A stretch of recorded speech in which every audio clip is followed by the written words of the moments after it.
It's so important for us to recognize that our police officers and police employees, we ask them to take part in the most tragic and traumatic days of people's lives. Police officers are human just like you and I. They all bleed red. And when they are exposed to traumatic incidents, they need to have the right supports to serve Nova Scotians.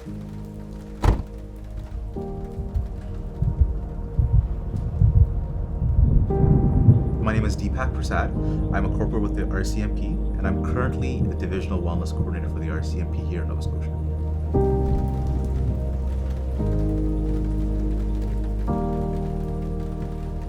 I wanted to become a wellness coordinator because wellness has always interested me. I'm a police officer that's primary responsibility is to provide supports and services to police officers and employees of the RCMP here in Nova Scotia.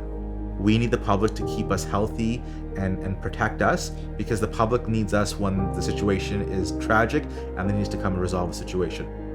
When somebody calls 911 or walks into a detachment, the public's expectation is that they will get a very professionally well-trained, healthy police officer. There's a number of different things that our bodies can develop because the effects of trauma is unique individual to individual, and the human body is not designed to be exposed to some of the stuff that our police officers see.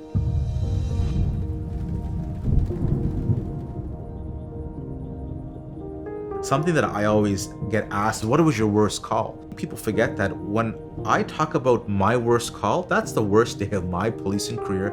That's also the worst day of a citizen that I serve. I experienced that gruesome thing. I was there firsthand, hearing how the victim was impacted, how the witnesses have nightmares and suffered, how the victim will carry this for the rest of their life and their families. I don't want to share that. We have to understand that when a police officer responds to a call that is traumatic, they have lived that experience. For someone to relive it again, it does cause those initial reactions, those signs and symptoms that come back again. And you're asking someone to relive detail by detail something that was so traumatic that has altered their life. I would like to talk about the good things that we've done, and it's so important that we change the script.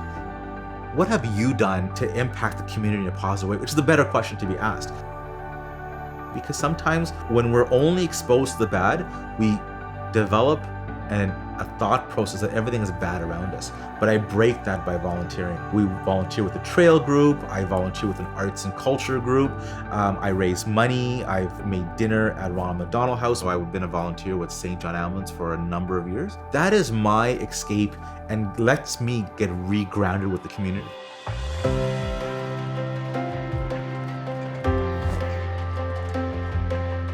I love everything about living in Nova Scotia. My ancestors, when they came from Fiji and India, it was very much a community village type environment, and that's being replicated in modern day society here in Nova Scotia. Whether you're in Port Hawkesbury, Amherst, whether you're in Yarmouth, no matter where you go, you feel that community vibe the moment you enter it. I love the people, I love the culture, I love the history of Nova Scotia. I love the potential that Nova Scotia has for not only the RCMP, but for the community, for my children. I'm a police officer first.